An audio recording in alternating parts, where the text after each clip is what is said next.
خیلی خوش اومدین به 7مین ویدیو از کانال یوتیوب من.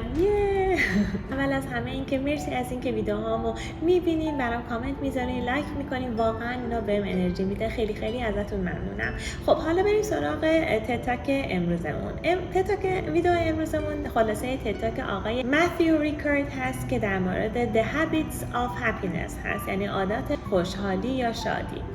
اول اگه بخوام خلاصه ای از آقای متیو ریکارد براتون بگم، ایشون متولد سال 1946 در فرانسه هستن، فرانسویان اصل هستن و دارای مدرک دکترای ژنتیک هستن، ولی کن مدرک خودشون رو ول میکنن و فارغ از دنیا میشن و میرن به کوههای هیمالیا و در اونجا مشغول به تمرین بوداییزم میشن. ایشون از افراد اصلی مؤسسه ذهن و زندگی هستن و مبلغ بوداییزم فعلا هست. هیچ کس صبح اینجوری از خواب بیدار نمیشه که آیا کل روز رو رنج خواهم برد. همونطور که پاسکال میگه که حتی کسی که خودشو به دار آویزون میکنه و دار میزنه و زندگیش از خودش میگیره هم دنبال راهی برای رها شدن از رنج هاست، دنبال شادی میگرده، ولی متاسفانه راه خودش رو اینطوری پیدا میکنه. شما اگر در ادبیات شرق و غرب نگاه بکنید، تفاسیر و تعاریف متفاوتی از شادی وجود داره. بعضیا شادی رو کیفیت زمان حال میبینن، بعضیها در گذشته دنبال اون میگردن. هنری برگسن فیلسوف فرانسوی میگه که تمام متفکران غنی بشریت مفهوم خوشحالی رو مبهم گذاشتن تا هر کسی بتونه تعریف خودش از خوشحالی رو بگه و اصطلاح جدید خودش رو بیان بکنه. پس خوشحالی چیه؟ بیایم با خوشحالی کاری نداشته باشیم، چون خیلی واژه مبهم و گنگیه و به جاش از اصطلاح و کلمه رفاه استفاده بکنیم. رفاه از منظر بودایی به معنای حس صرفاً فرح بخش نیست، بلکه رفاه داشتن یعنی اینکه آرامش و خرسندی عمیقی رو داشته باشیم و رفاه زمینه نفوذ تمام حسهای بشریت، شادکامی و سوگواری همشون در کنار هم هست. خب حالا به چه وجهی ما باید جستجوی خودمون به سمت خوشحالی رو ادامه بدیم؟ همه ما فکر میکنیم که وقتی با مشکلی روبرو میشیم یا اصلا وقتی که دنبال خوشحالی میگردیم باید از بیرون درستش بکنیم. فکر میکنیم اگر به این برسیم به اون برسیم ما آدم خوشحالتری خواهیم بود، یا اینکه سعی میکنیم از بیرون اون مشکل رو درستش بکنیم. ولی باید بدونیم که توانایی ما در کنترل امور از بیرون محدود، موقت و غیر واقعیه. چی میشه که ما به درونمون بیشتر نگاه بکنیم؟ آیا این درون ما نیست که قوی‌تر و زیباتره؟ آیا این ذهن ما نیست که شرایط بیرونی رو به صورت خوشحالی، رنج، خشم تفسیرش میکنه؟ بذارین یک مثالی بزنم. یک بار از دالای لاما که در شهر پرتغال بوده و در حال گشت و گذار در درون شهر بوده و دیده که چقدر ساخت و ساز توی اینجا داره انجام میشه، اومده و رفته و پرسیده که آیا بهتر نیست که به جای این همه ساخت و سازهایی که در بیرون انجام میشه، به جای ساختن خونه‌های لوکس، آپارتمان‌های لوکس، درون خودمون رو بسازیم، درون خودمون رو قشنگ‌تر و زیباترش بکنیم؟ چون در غیر این صورت افرادی که میخوان توی اون ساختمان‌ها و خونه‌های لوکس زندگی بکنن دنبال راهی هستن که از پنجره خودشون رو به بیرون پرت بکنن. همه ما آدم‌هایی رو میشناسیم تو زندگیمون که هستن که در شرایط سخت خیلی خوب تاب میارن، شرایط سخت رو خیلی خوب کنترلش میکنن و در واقع این آدم‌ها شرایط رو در ذهن خودشون خوب جلو میبرن. در واقع همه تفسیری که این آدم‌ها انجام میدن تفسیر درونی و ذهنی هست.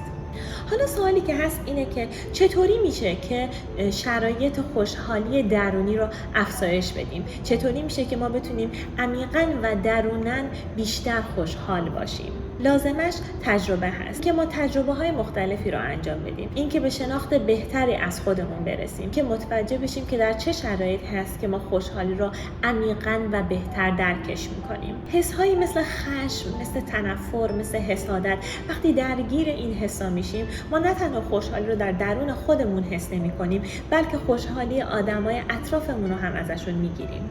پس میتونیم متوجه این مسئله بشیم که ما هر چقدر بیشتر خودمون و درون خودمون رو درگیر حسایی مثل خشم، مثل تنفر، مثل رنج بکنیم، در عذاب و بدبختی و بیچارگی بیشتری خواهیم بود. حالا آیا راهی هست که ما بتونیم تغییر شکل به ذهنیتمون بدیم؟ آیا میشه جهت این حسا رو عوضش کرد؟ آیا احساسات و خلق و خوی ما قادر به تغییر هستند؟ آیا اون احساسای بد چسبیدن به ذات ذهنی ما؟ پس حالا باید به این سوال پاسخ بدیم که ذات ذهنی چی هست؟ اگر از دیدگاه تجربی نگاه بکنیم بهش، یک کیفیت عمده‌ای از دانستگی وجود داره که صرفاً وابسته به با معرفت بودن و آگاه بودنه. دانستگی مثل یک آینه‌ای هستش که ذاتش پاکه ولی اجازه میده که هر چیزی روش بشینه. اون چیز میتونه خوب باشه یا بد باشه و اونو انعکاسش میده. پس اون ذات آینه نیستش که بده. پس پشت هر اندیشه‌ای یک آگاهی آری و پاک وجود داره. پایه پرورش فکری بر این اساس هستش که دو تا عامل متفاوت نمیتونن همزمان رخ بدن. شما نمیتونین همزمان هم عاشق باشین، هم خشمگین باشین، هم نفرت داشته باشین، هم عشق داشته باشین. بذارین یک مثال براتون بزنم. مثلا زمانی که شما از دست فردی عصبانی و خشمگین هستین، به جای اینکه از دید بیرونی نگاه بکنین و به بیرون نگاه بکنین و هر بار خودتون رو تو اون لوپ قرار بدین که دوباره بخواین از دست اون فرد خشمگین و عصبانی بشین، چه بهتره که به درون خودتون نگاه بکنین. از دید نفر سوم به اون خشم و عصبانیت درونی خودتون نگاه بکنین. در مرحله اول اون خشم و عصبانیت مانند یک طوفان مهیبی به نظر میرسه، اما اگر وارد اون خشم بشین، وارد اون عصبانیتی که در درونتون وجود داره بشین، اونو فقط به صورت یک مه غلیظی میبینینش.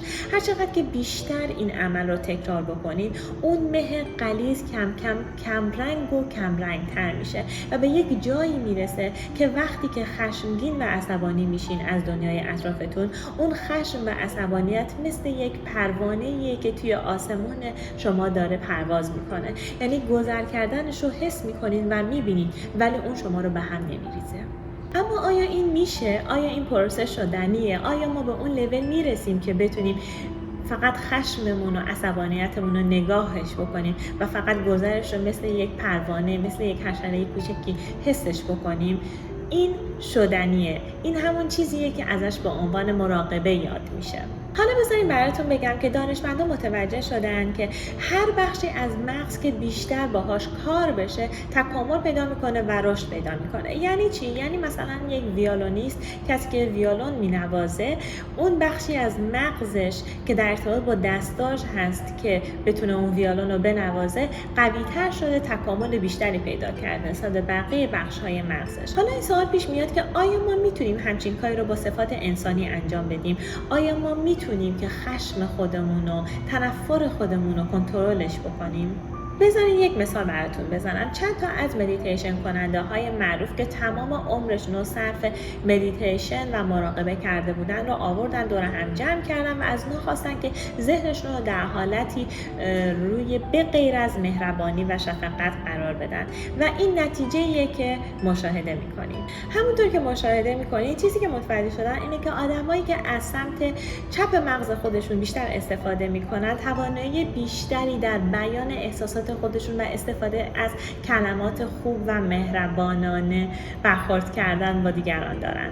نکته‌ای که هست این هستش که این عدد برای افرادی که مراقبه میکنن حدود 45%. یعنی حتی در زمانی که این افراد ذهن خودشون رو بر چیزی بجز شفقت و مهربانی متمرکز میکنن، باز هم تفاوت کاملا بارزی نسبت به بقیه افراد دارن و این قدرت مراقبه رو به ما نشون میده. پس نکته‌ای که وجود داره این نیستش که چه کسی میتونه بهتر بدوه، بهتر بپره، توی این کار قوی تره، توی اون کار قوی تره. نه، نکته‌ای که وجود داره این هستش که چه کسی میتونه ذهن خودش رو بهتر تحت کنترل خودش در بیاره، چه کسی میتونه مراقبه عمیق‌تری با ذهن خودش داشته باشه.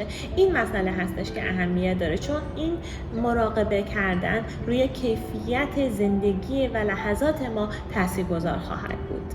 در ادامه این تد تاک دلم میخواد که یه مطلبی رو خودم که خوندم از خانم لوبومرسکی براتون بگم که ایشون خوشحالی رو مثل یک کیکی تعریف میکنه که 50% خوشحالی ما به ژنتیکمون برمیگرده طبق تعریف ایشون، 10%ش تحت تاثیر محیط پیرامونمون و اطرافمون هست و 40%ش تحت اختیار خودمونه و ما با اختیار خودمون میتونیم انتخاب بکنیم که شاد باشیم یا نباشیم. و چهره افراد شاد در نظر خانم لوبومرسکی اینطوری هست و افراد شاد این ویژگی ها و خصه ها رو دارن. 1. زمان زیادی رو صرف خانواده، دوستان و اطرافیانشون میکنن. 2. برای چیزهایی که دارن قدردان و شکرگزار هستن. 3. اگر اتفاقی بخواد برای کسی بیفته و نیاز به کمک داشته باشه، افراد شاد و خوشحال افرادی هستن که اولین نفراتی هستن که به اون آدم رو کمک میکنن. 4. وقتی به آینده فکر میکنن آینده رو خوشبینانه تصورش میکنن.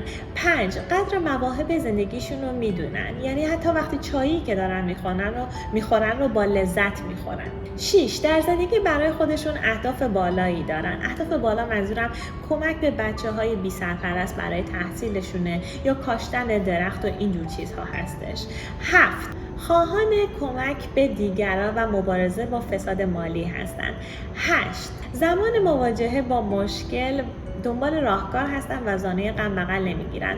و 9 و آخرین مطلب هم این هستش که ورزش میکنن. این بود از ویدیوی امروزمون. امیدوارم که لذت برده باشین. اگر سخنی، نقدی، پیشنهادی دارین توی کامنت ها برام بنویسین. خوشحال میشم که دکمه سابسکرایب رو بزنید.